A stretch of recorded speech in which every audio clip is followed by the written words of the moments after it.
We finally reached the last game of the trilogy. And apparently, according to the internet, the most controversial? Before we get into how much we love this game, let's do a quick recap. DKC 1 had super solid level design with great music to accompany it, making it a staple series for the Super Nintendo. Then Rare comes out of the gate swinging, blessing us with DKC 2. Not only is it a complete improvement in almost every possible way, it adds the additional joy of a post-game after finding all the secrets. That's not what we're here for today though, as we've already tackled the first two in their own retrospective videos. We highly suggest you pause the video and watch the previous DKC videos to get all caught up. And now, back to the video. As soon as we load up the game, we're already hit with a lot of changes. Mainly, the music is different? Off, kind of, if that makes any sense. Hold on. Okay, here we go. The music was composed by Evelyn Fisher. I guess David Wise took a back seat for this one and just helped out. Real quick, I personally think the intro theme for 3 is the weakest of the trio, mainly because it didn't really send a message. So the first one had a sense of pride and accomplishment for their transition from NES to SNES capabilities, and they showed that in the intro. The second intro conveyed perfectly that you were about to embark on a treasure hunting pirate fantasy. The third one should have exemplified the overall theme of 3, which you'll soon see is summer camp. Then we have this guy here, bouncing along with Dixie. Starting the game and visiting Funky, we find out that this Kiddy Kong is his nephew? Kiddy Kong? Where's Diddy? Jordan, where's Diddy? Where's Diddy, Jordan? Game design, stupid bosses. At least the second one had better stuff. God, I finally get a break. All that time writing the first and the second one. God.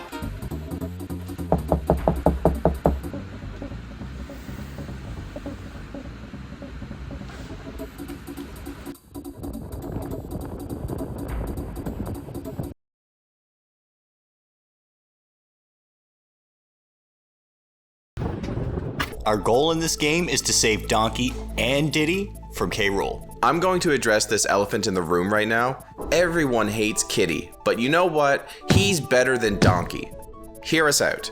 Kiddy doesn't lose any of his speed when carrying a barrel in this game. He can also be thrown by Dixie to perform a ground pound attack to find secrets. Look, I know he's not Diddy, but at least they tried to make Kiddy more useful than Donkey.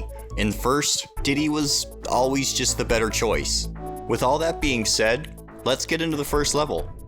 Oh, we get a boat to explore the world map? For me, this is a huge improvement. Huge improvement? They just added a whole new level to the gameplay. This game just added layers. The first two games just had you moving on a path from level to level, but in this one you have much more freedom to move around the maps. You can land on this little beach here to find a banana bird, immediately showing you that exploration can net you secrets. I want to emphasize how important this is, because in the first two games, that whole linear path you take is very forgettable. Some worlds didn't even feel like a world, but in this, you immediately find that when you're in this lake, you immediately remember the path you took. You know you went under that bridge and you swam into the lake itself. Having control in these areas takes the cake for me.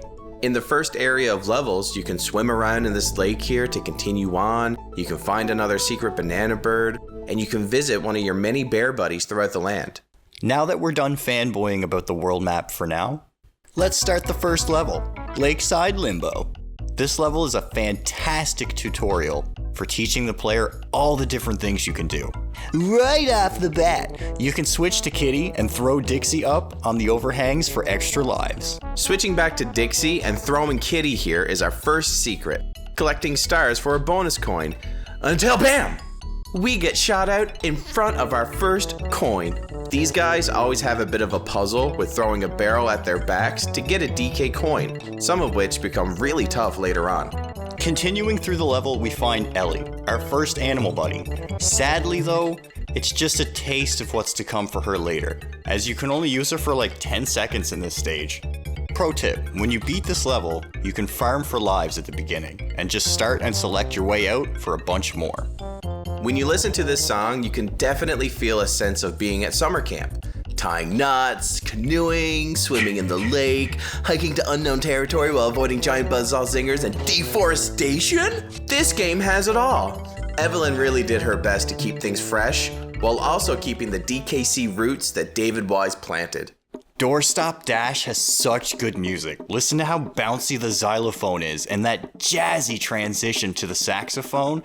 Oh, it's so good. The gimmick for this stage is pretty simple. Just grab these pulleys to raise the door and slide in before they close. Just be sure to hold left after this big drop to grab your DK coin. Title Trouble showcases how metal the zingers look. No more hornets here. Just these crazy looking saw blade murder hornets. It also shows that Kitty can bounce off the water while rolling to grab a secret. Oh wow, so Kitty is a bulky Kong with multiple abilities and he can run fast while carrying objects? And we're supposed to say Donkey Kong was a better Kong? You know, the one you audibly groaned at when you were a kid because you let Diddy get hit? That one? A quick thing I've noticed in the first few levels is how they tease me with an animal buddy for a few seconds and then take it away. I'm not a fan of that. I really don't like Skid Row. It does a great job with the atmosphere, using the trope that the first game did with the blizzard. Here's the thing though, the Skiddas have such janky hitboxes on these slopes that I swear I'm taking damage when I shouldn't. Skill issue, I guess. Remember folks, if a game mechanic is consistently inconsistent, it's not the game's fault, it's you. You're the problem. So the game immediately addresses my complaints about the animal buddies with Murky Mill. We transform into Ellie and find the gimmick of this stage is that she's afraid of rats. This leads to some great sections where you have to use her trunk to suck up distant barrels and take them down, or staying out of the light and moving underneath platforms. Ellie gets a lot of hate online, and I'll admit, I used to hate her too. I would argue that her design was basic and the rat gimmick was stupid. Upon reflection though, Ellie was a risk made by Rare, and the risk paid off. Ellie has more personality than most of the other buddies, and more versatility too.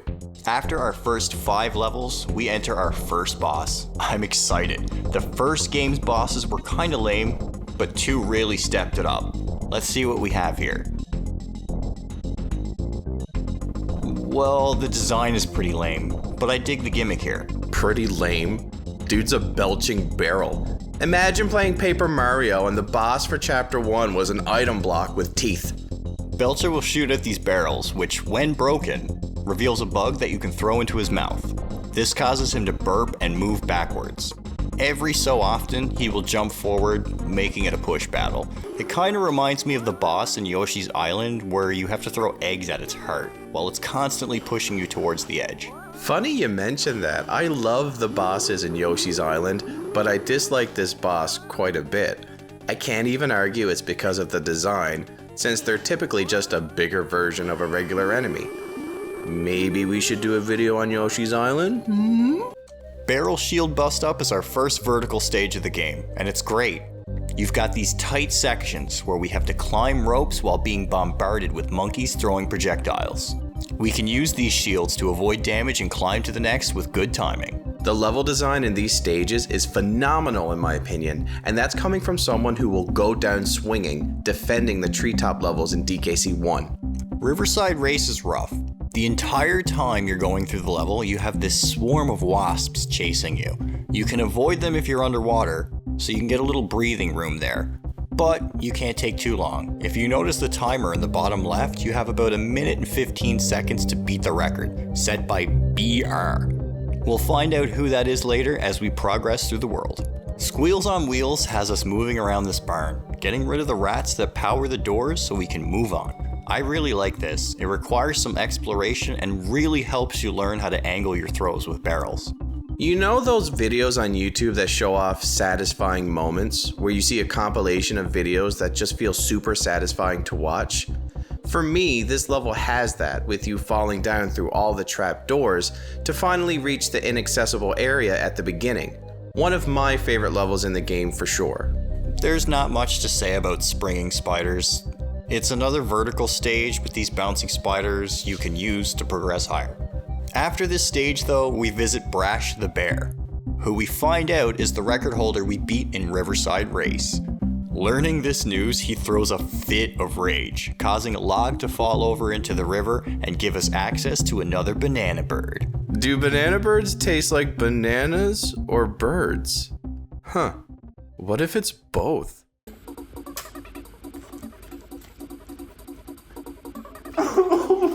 Why is it salty? Grabbing that, we head into one of our most favorite stages, Bobbing Barrel Brawl. It starts off with a transformation into Ellie, and it has us unlocking her second mechanic of storing water with the L button and shooting it at enemies with the R button. The first secret shows us that we can also angle the shot by holding up on the D-pad. Neat, right? DKC3 has definitely improved its level design over the previous 2 entries, especially compared to 1, where oftentimes a secret showed zero indication of what to do. As we progress, we have the great mechanic of using barrels throughout the stage to make stepping stones in the water. I really feel like the stage is peak for an Animal Buddy stage. It's such a shame that all of this leads into a really underwhelming boss. While Arik looks intimidating, you can just stand in the bottom right corner and wait for him to start jumping again after he shoots. Beating this boss rewards us with the patch, which we take back to Funky Kong for another ride. The theme for Funky is toned down a lot in this one compared to the earlier entries, but I still really enjoy it. Mainly that one part where it goes. This is the hovercraft. With this, we can cross over reefs to access new parts of the world map. I find this to be such an exciting part of the game. Brad, are you seeing this? Is the game letting us choose which world we do next? This is a first in the series. Giving the player this much flexibility in the world map clearly proves it has the best world map of the trilogy. If it had a theme similar to Simian Segway, I'd silly string so much. Wait, what? We drove around and looked for more banana birds. I'm not eating them this time. While driving around and having fun, I found out 2 very important things. First, driving around these rocks here causes them to sink and form into this game's version of the Lost World. The second is that you can honk the horn by pressing the X button.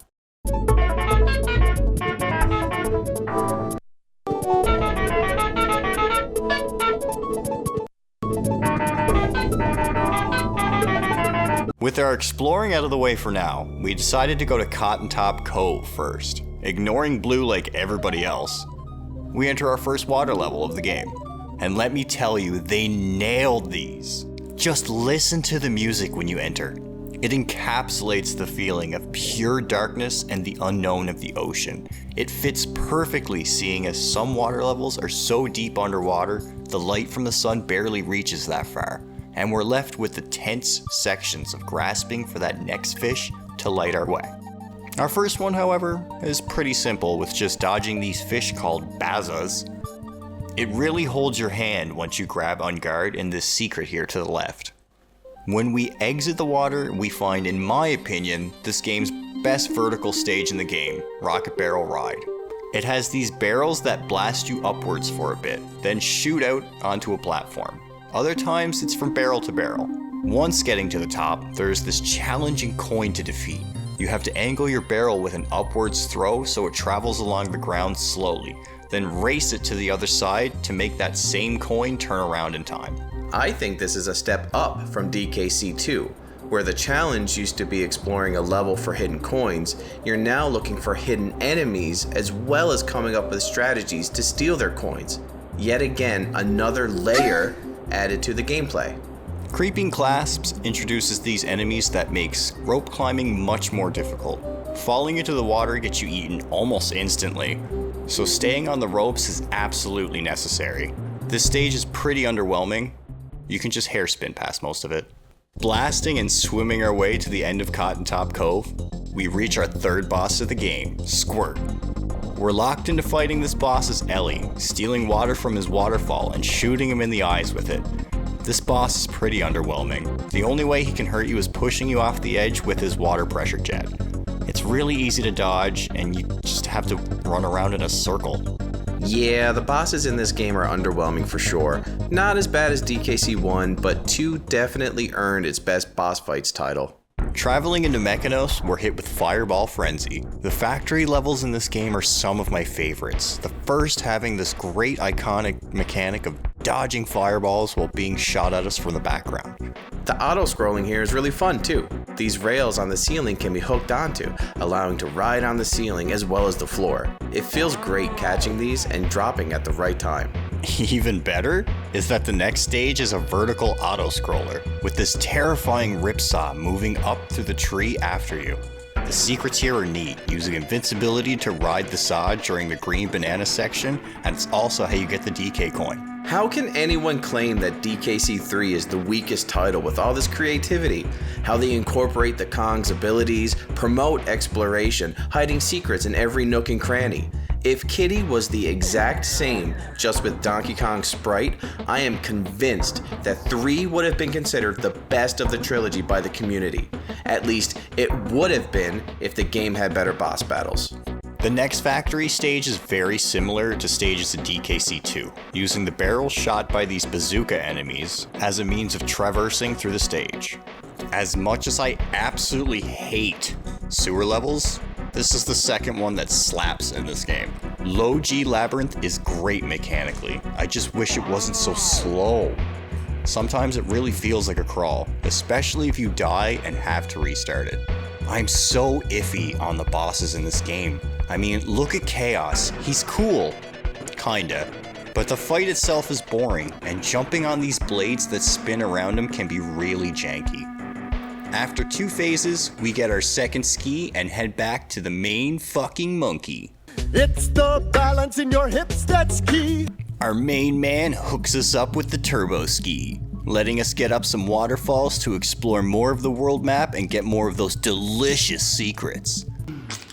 After grabbing some more banana birds, we head up to the K3 for Iceworld goodness. Oh, baby! Look at this and listen to this. Just, This looks and feels like you're climbing a mountain full of adventure and peril.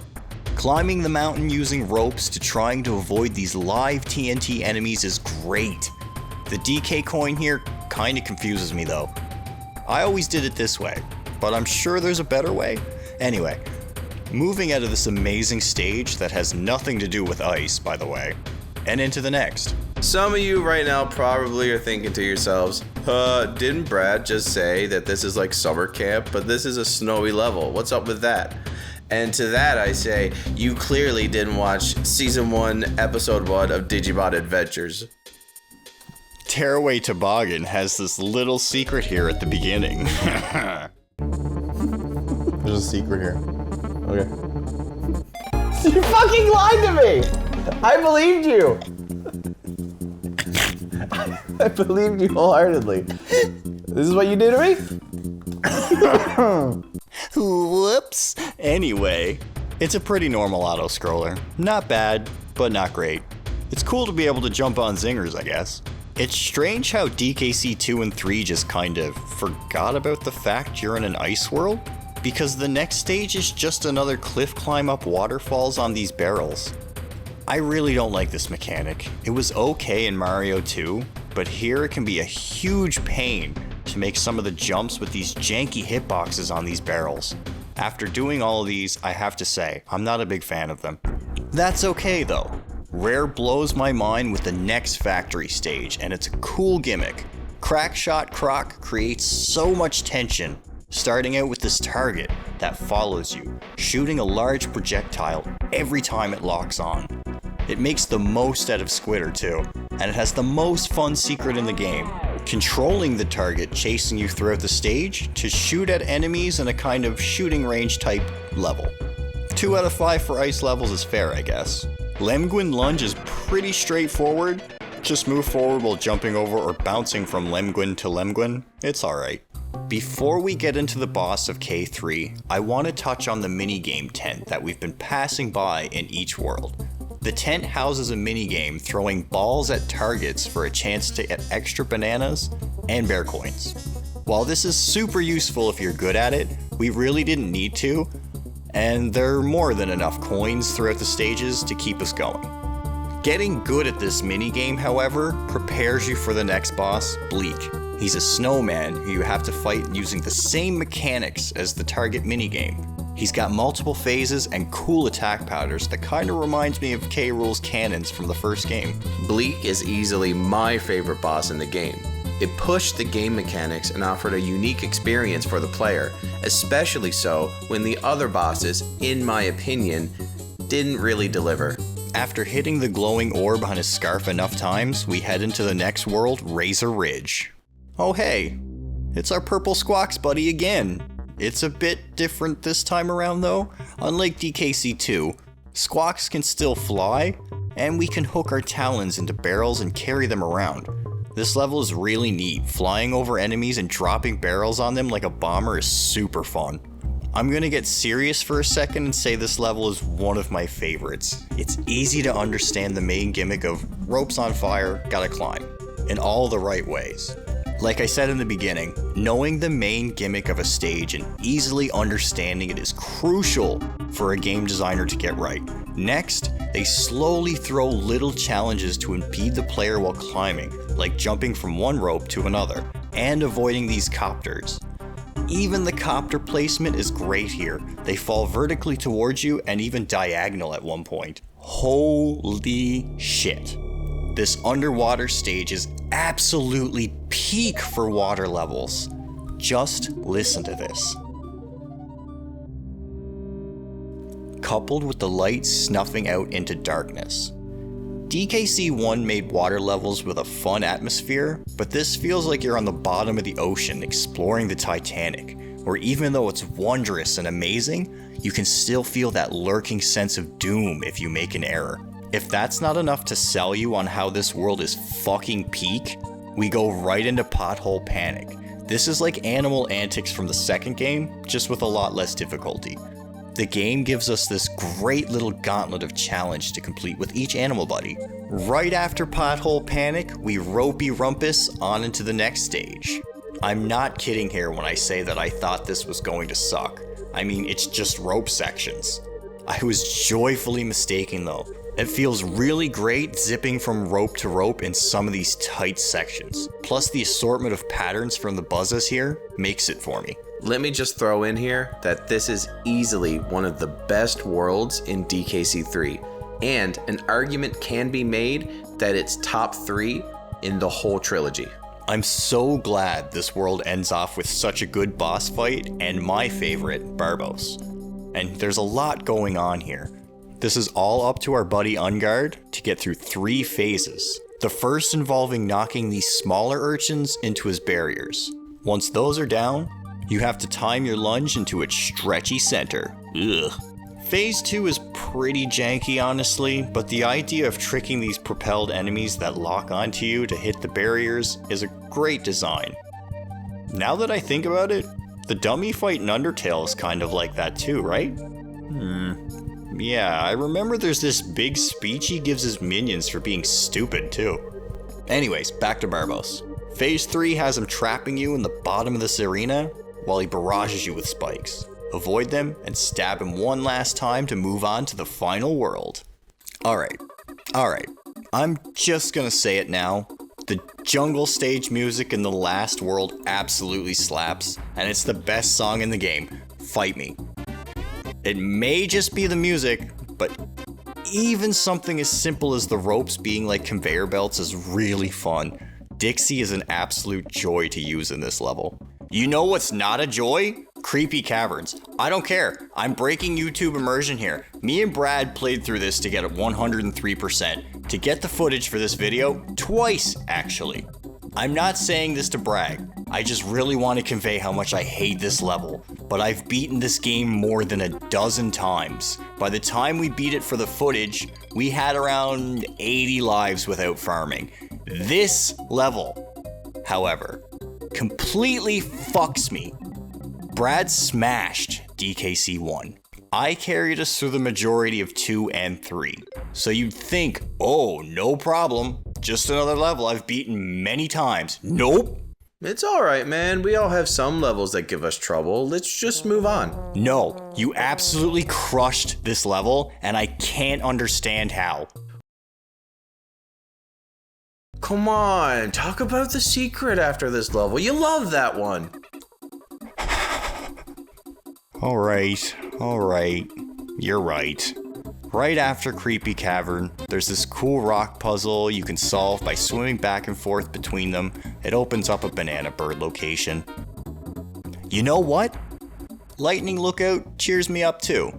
The mechanic of dodging the lightning, staying out of the water when it strikes, and using enemies or barrels as a shield makes for really tense gameplay. I don't think the lightning follows you either, as it can change up where it strikes, where you're going, and when you stop mid-run. Yes! Then we get my jam. Okay, I'm happy again. I don't care if the coin dozers have garbage hitboxes. I love this level. You had a hard time with this one though, didn't you, Brad? Don't make me play the Wizrow montage again. Now we get to talk about the worst of the worst. The first two games definitely had levels that I didn't like. Platform Perils from 1 and Windy Well from 2. Poisonous Pipeline wins at being just the worst. The entire level isn't that hard, you just have to play it with reversed left and right. I don't like it. Yep, I won't defend this level either. As much as my opinion on this trilogy has changed after each video, I gotta call a spade here. Reversing the controls is fine as a temporary debuff, but making it an entire level gimmick is not smart. Oh my god, guys, this is the perfect segue for Baron K. Rulenstein. Look, he had big shoes to fill. For me, King K. Rool was the best boss, bar none. For me, nothing beats the Captain K. Rool fight. This one isn't bad, per se, it just doesn't come close. Refighting Chaos was lackluster. Then there's this long dialogue before the real fight. The gimmick is neat, changing up how you have to get barrels to throw at his back at the right moment. Phase 1 is straightforward, but as the fight goes on, he starts using lightning and platforms to create different challenges to get to those precious barrels. I personally think this one is better than the first game. We didn't react to the end like we thought we would, only because we didn't have all the bonus coins. Why? In the second game, we had them all by this point. Huh. Well, we head into Crematoa. Crematoa? Crematoa? With Crematoa unlocked, we rush into Stampede Sprint. This was rough. Not only do we figure out here that there are still bonus coins to collect, this stage has the hardest one. See this little blue fuck here? Yeah, not only do we have to stay alive in this fast as hell auto-scroller, if we want the bonus coin, Fuckbird here has to live too. This gave us 2 hitboxes, by the way. We died, and died, and died so many times on this level.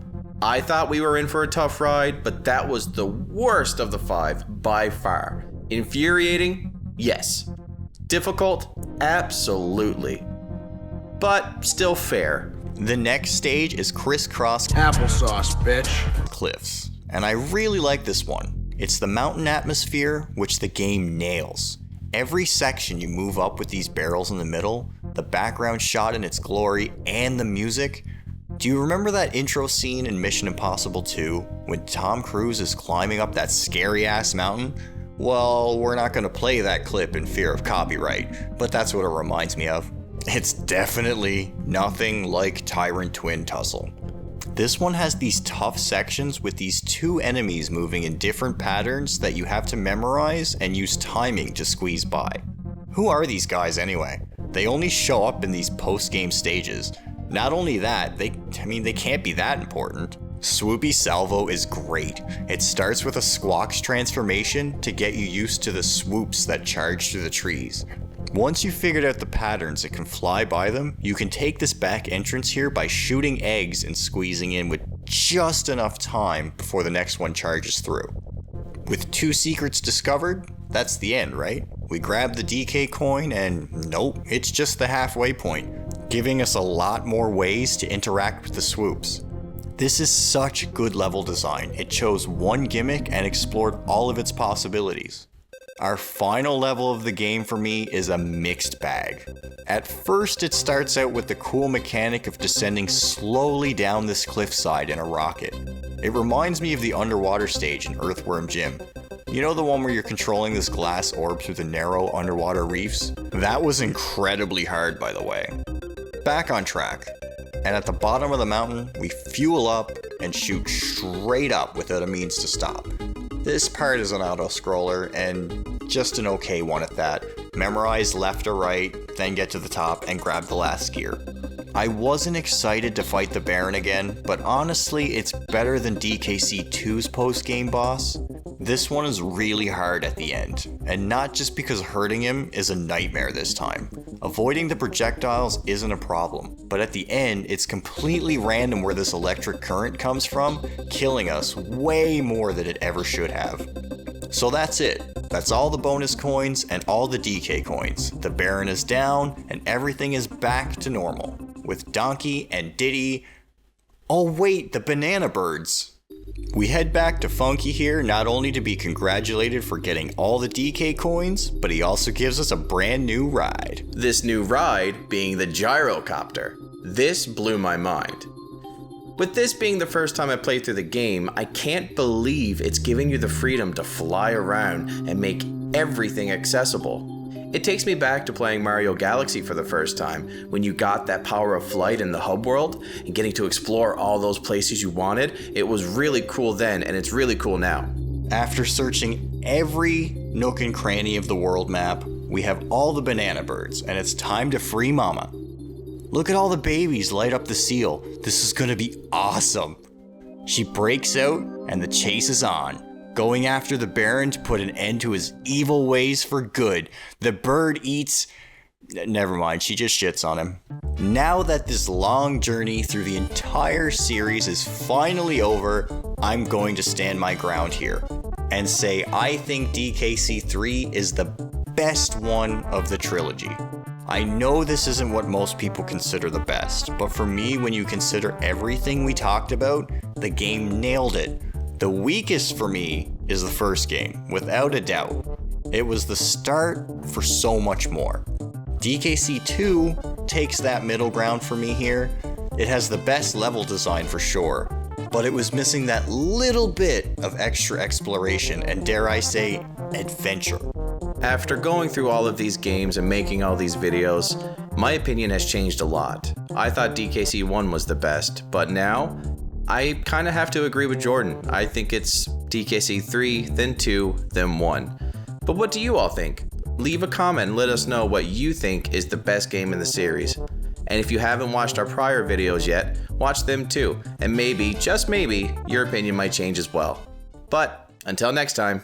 Thanks for watching, everybody. We'll see you on the next one. Make sure to like, Comment, and subscribe. what he said.